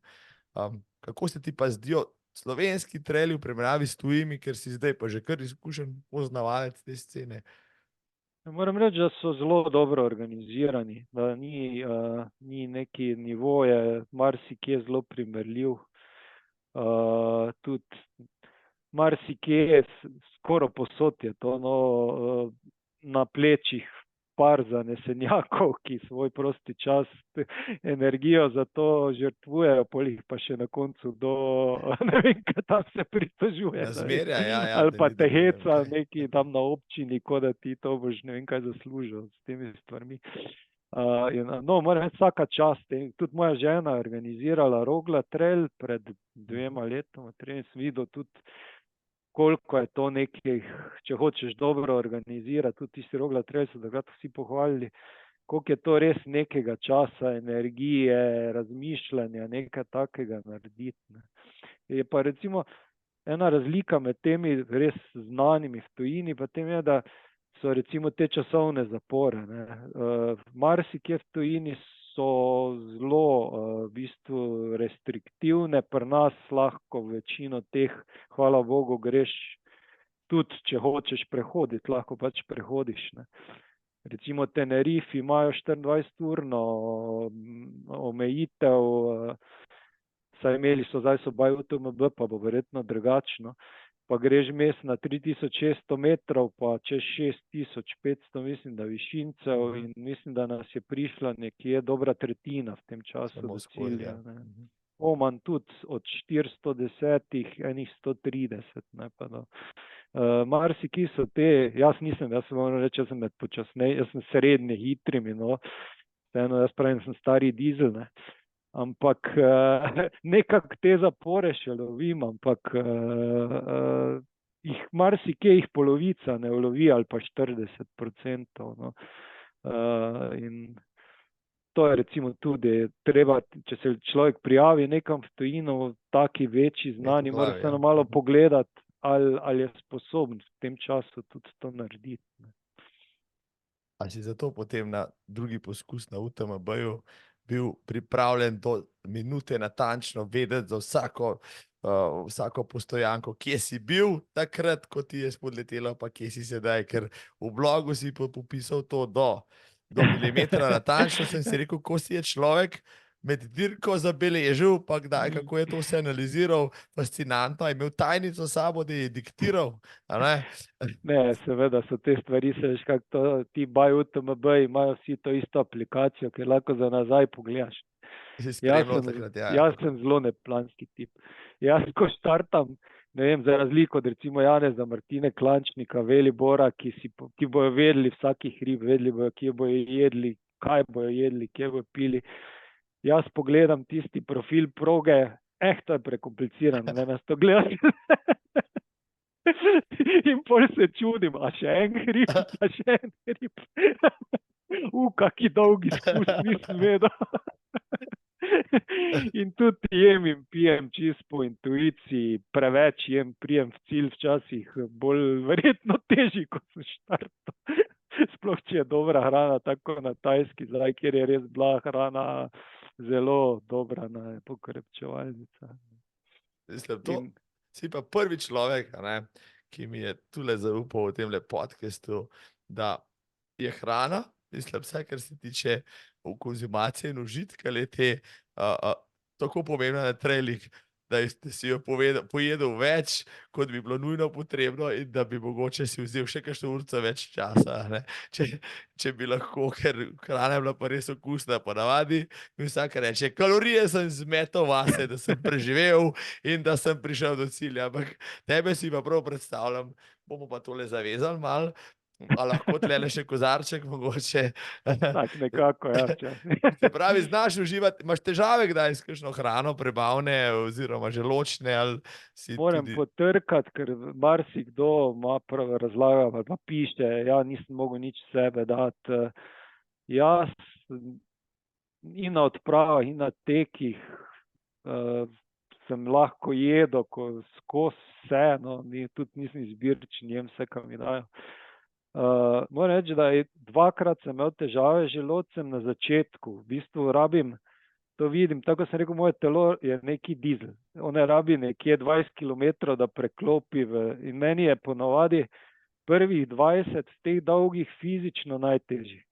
In zgodilo se mi je dvakrat v življenju v Omanu drugič, ker nismo nič jedli pred tekmo, ker sta me Robert pa sem prepričevala, da je bilo prejšnje leto na štartu toliko, da brez veze gremo jesti, ker smo tam najedli in pol ni bilo nič. In pol me je v prvih par urah do 21. kilometra mi je postalo tako slabo, da sem mislil, da sem gotov. Potem sem prišel pa na prvo okrepčevalnico, kjer je bila hrana po par urah in ko sem se najedel, v 2 minutah sem bil dober. In sem bil do cilja, isto se mi je letos na UTMB zgodilo, da sem imel na prvi okrepčevalnici, mislim, da je tudi na 21 km, tam, mislim, prva z hrano, ta večja, no. Ko sem se vstal, mi je postalo v trenutku tako slabo, da sem 1-2 minuti tam pri eni vreči čepel pa čakal, če bom lahko brez, da kaj jaz sebe dam ali ne. In pol sem spil neke Coca-Cole, tam nekaj dal v usta in pol me je pognalo, sem tam v eno restauracijo šel, kjer so bili vsi, ne vem, v oblekah zrihtani, vprašal, če lahko grem na stranišče. In ko sem prišel ven, se je cela restauracija vstala in navijala, ker so prebrali Dušan gor, Dušan in ploska. Je bilo tako nerodno, ker sem bil čist moker, oni pa vsi v oblekah tam not na tlači. Ampak od takrat dalje sem bil okej, ne. Jaz očitno rabim teh svoje, pač zato tudi moram iti na malo daljši. Jaz rabim 20 km, da mi telo preklopi v moj neki, verjetno takrat začne maščobe fejs kuriti, pa manj sladkor in od takrat dalje imam mir. Pol. Dušan Ravtar, dame in gospodje, ki ne trenira zato, da hodi na tekme, ampak se prijavi na tekmo zato, da se spravi iz bajte, ne? Pa da gre trenirati ali kako, da odpravi tistih 50 na teden, da v teh uživa. Ja, Ultraši si sigurno človek, ki mi je povedal najmanjšo tedensko številko kilometrov, ampak ne, če upraviš UTMB, sicer v 44 urah, kar je fantastičen rezultat za vsakega, ki je to kdaj poskušal, ne, pa pri tem pač še presenetiš kakšno ohcet, pa jim pač WC malo uporabiš, ne, je to fantastično. Dušan, kaj pa želiš v letošnjem letu še opraviti? Oziroma, ne, rekel si, zmanjkuje ti idej, sigurno pa še nisi vsega izčrpal. Imaš kakšno stvar, ki jo lahko že poveš, ali še skrivnost, ki jo imaš že pa tako recimo ogledano tam par mesecev naprej? Ko sem, v bistvu sem se pred par meseci, ko sem videl ta Eiger, sem se prijavil, ker to bi še tudi rad poskušal 100, pa nisem bil izžreban. In v bistvu trenutno imam samo eno željo, ne, in drugo bom pa prilagodil temu in na nesrečo bom to vedel šele konec februarja. Takrat in zdaj nimam v bistvu še dobenega nekega plana izdelanega. In če malo podaljšo zgodbo povem, je tako, ko sem Tor tekel, sem srečal 2 Italijana vmes na različnih krajih, ki skozi pogovor sem ugotovil starejše od mene, da sta drugič, in sem si mislil, pa kiri butl gre to enkrat. Ampak seveda, že lani moram reči, da sem to izkušnjo globoko, ki jo ne morem primerjati z ničemer, na Toru pogrešal in bi rad šel še enkrat, tudi zato, ker so prekinili dirko 19 km pred ciljem, pa smo pol sicer v drugo smer glih tako naredili te kilometre, ker nismo mogli čez zadnji zasneženi prelaz. In rad bi šel še enkrat na Tor, tudi zato, da grem, če sem šel čez 30 prelazov ali koliko, 40, da grem še čez 41. In žrebanje je šele 28. februarja, tako da bom šele takrat vedel. Imam slab občutek, ker so začeli podobno kot UTMB, imajo zdaj že celi kup dirk, kjer neke njihove pakse zbiraš in tisti, ko so finišeri, tam se vrstijo direkt in je verjetno toliko manj prostora za žreb. Ampak upam, no, in če bo to letos, drugače pa mogoče Swiss Peak, ki je neka podobna fora, pa še nisem, ali pa rabim nekaj letos, bi rad nekaj, kar je več dni, kar je popotovanje, ne dirka. Dirke pa seveda bom hodil na vse te tako vedno. K24 me sigurno vidijo, ne vem, Pave, Istre, če drugo ne, na 50-60, ki je za to, da malo za trening odtečem daljši tek, tako sem rekel.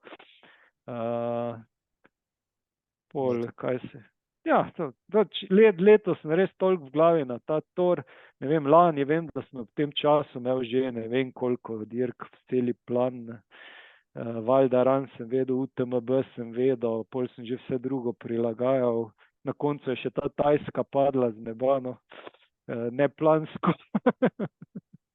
Tisto je bilo, tisto brata, ne, pa gledati fotke je bilo noro, ne, mene je tudi zamikalo, da bi šel v tiste konce, samo že po tvojih sledeh nekje mi povej, Dušan, ampak po pravici, ne, pa gledal sem fotke iz Kanarcev, pa sem si rekel, s kakšnim fotoaparatom to človek slika, te barve, to doživetje. Koliko časa se pa s temi fotkami ukvarjaš, da jih obdelaš, ali imaš res tako dobro kamero, da iz teh tvojih fotk naredi, bom rekel, eksplozijo barv in doživetij in vsega. Do letos, ali lani, sem slikal vse samo s telefonom. Seveda so pa ene kupljene, to so tiste, kjer sem jaz gor, tam sebe nekako mi slikam med tekom. Ne. Tiste so kupljene, kjer sem jaz. S telefonom, ki so bili pač, kot direktor, hvala Bogu, sem imel vsaj dober telefon z dobrim fotoaparatom, vedno. To mi je bilo najbolj važno, da ima dober fotoaparat. Imam pa tudi ta Adobe Lightroom naročnino, ampak ne obdelujem fotke, ne vem, imam par efektov, ki so mi všeč in jih na hitro spustim prek in je to, no. Sigurno sploh ene te starejše, ja, poudarim rad zeleno barvo. To sem opazil, ja, to sem tudi Moram gledal, nehati, ker mi je marsikdo rekel, da je preveč. Ja, Sem že nehal, no. Toliko je zelena, da nisi več pomirjen v njej, ja, tako, Ja, priznam. Ampak je pa, bom rekel, gledam, tisto je res cel ognjemet, tisto gledaš, kar ne moreš nehati gledati. Jaz sem rekel, človek bi mogel delati kataloge za turistične destinacije, ker, noro, tisto te kar samo povleče vase. Tako da, evo, to sem rekel, te moram nujno vprašati. Dušan, super pogovor, mislim, milijon stvari bi te še mogel vprašati, Ja, pa... Jaz bi še milijon stvari rad povedal, samo sva nima 10 ur časa. Zaključna misel še vsem tvoja. Ja, bova, obljubim ti sledeče, moj format oddaje trenutno je pač kakršen je, ne bom še izčrpal števila gostov, bom pa se odločil kakšnega še kdaj poklical, tudi čez kakšno leto ali dve, ker vem, da imaš še toliko za povedati, ti si že na tej short listi pristal, ker me več zanima pač od tiste gostilne, ki si jih zmotil, pa še od vseh ostalih tvojih prigod, pa od Matterhorna, pa od... Ja, Matterhorn je tudi fina zgodba. No, ajde, pa to, Mislim, fina zgodba, zanimiva plezarija, no, tako bom rekel. Mislim, Matterhorn je vzel, po rekel, življenjem mnogih alpinistov, tudi kakšnega slovenskega, je zaguljen, zadnji je bil osvojen, v tem delu sveta alpinistično. Daj mi povej, medtem ko, vem, običajni hribovci jim je Großglockner ali pa Mont Blanc, že kar češnja na torti, si šel ti itak kot Himalajec v tem korak dlje. Prosim, povej mi še izkušnjo z Matterhorna. Ja, Matterhorn je bil vedno nekje na neki listi nekega dne, ko bo, in potem vem, da smo se tisto leto, ko sem šel, smo se pelali z morja in me mislim, na Messengeru, ja, rabim soplezalca, bi šel zraven, gremo, in je bilo res tako brez nekega razmišljanja, ne vem, čez par dni smo šli tja. Šli smo iz Italije, ki je težje, z Švice, tam ko tisti slike ponavadi delajo za čokolade, pa tisto je Švice, ampak tudi tam ni lahko, ampak je lažje, ko z Italije je težja smer. Šli smo tako, da v bistvu je bila slaba napoved, ampak zdaj, če že imaš čas, pa dopusti si vzel, pa vse skupaj včasih napoved ne štima.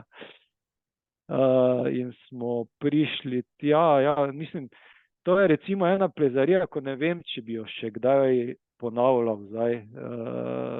Težko je, moraš paziti, dosti hodiš po robu grebena, kjer res imaš na vsako stran dol luknjo. Je pa seveda spet nekaj, ko prideš na vrh, pa prideš dol, je to za marsikoga alpinista spet neka izpolnitev, neke velike želje. Ampak večino stvari, mislim, da vse drugo, kar sem v življenju splezal, bi šel jutri še enkrat, če bi Matterhorn, pa bi mogoče razmislil, če grem zdaj še, ko sem malo ven iz teh stvari še enkrat. Je bilo pa tudi tako, da ko smo prišli pa dol po tej slabi napovedi, nekako smo prišli skozi, pa je bilo napovedano okno samega lepega vremena in srečam dol enega gorskega vodnika, prijatelja iz Koroške, pa njegovega gosta. ki je rekel, gre ta gor, ker so jih lani s helikopterom reševali, ker jo je slabo vreme na bivaku dobilo in nista mogla dol. In zdaj sta počakala super napoved in zdaj gre ta gor. In ko smo mi prišli dol v dolino na pivo, je začelo deževati in snežiti. In drugi dan so jo spet s helikopterom pol predali.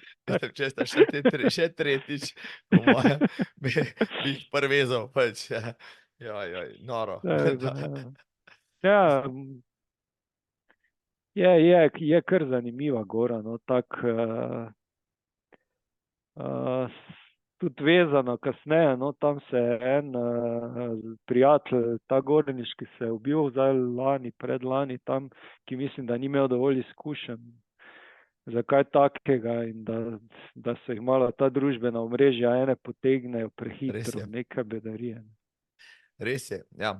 Zato, Dušan, naj tebe vprašajo, mogoče za kakšno izkušnjo. Zdaj veste, spoštovana publika tam zunaj, ja, Dušan Ravter, pač nisem v tisti, ki gre vsak let pač na Vipavo. Ja, če ste ga tam srečevali, ampak je človek mnogih talentov in izkušenj, povprašajte ga, če boste lezali kam drugam. Ja, pa še za konec, dragi Dušan, smo družba, ki je v iskanju neke konstantne, večne sreče, ampak mislim, da si ti to dobro popisal, ko si se pogovarjal s ChatGPT-jem, pa še enkrat prej samim sabo, 10-letnikom, tisto mi je bilo tudi noro zabavno. Kako se v skalnati puščavi pogovarjaš s samim sabo, starim 10 let, preberite si, spoštovana publika, ampak daj mi samo povej, ja, tudi od sreči smo se, pa jaz sem se veliko pogovarjal, kaj v bistvu sploh sreča je. Iščemo stalno, konstantno, neizmerno srečo, ampak v bistvu si jo pa ne želimo, ker je to preveč naporno, ampak je pa nekaj posebnega, je nekaj izmuzljivega, zato je pa tako privlačna in kje se jo da uloviti. Daj mi ti povej s svojimi besedami, kaj si zdaj ugotovil prav skozi tek, pa tekaške, pa trail, neko podvige.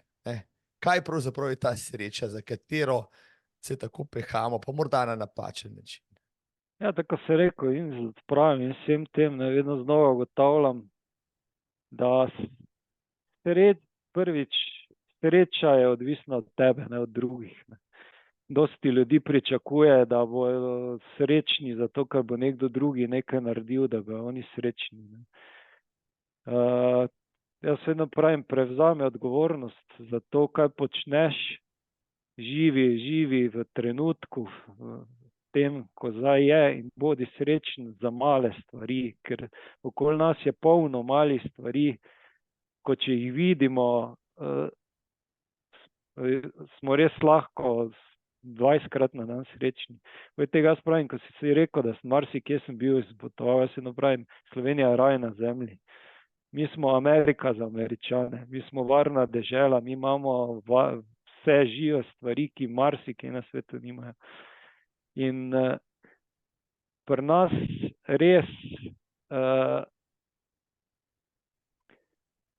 smo lahko tudi srečni, no, če se že sreči menimo, da smo se ravno v tem delu sveta rodili, pa tukaj. Pa mogoče nekaj, ko ni sreča, zdaj, če smo že bolj na koncu, kaj sem si zdaj, ko jaz rad čitam, kaj sem zadnjič prečital, pa me res mogoče za neko, malo sem spremenil, za neki taki zaključek, kar mene označuje, tako sem rekel, večina teh ljudi, ko jih gostiš, to so tekmovalci, in oni imajo vse zelo zanalizirano, vse to.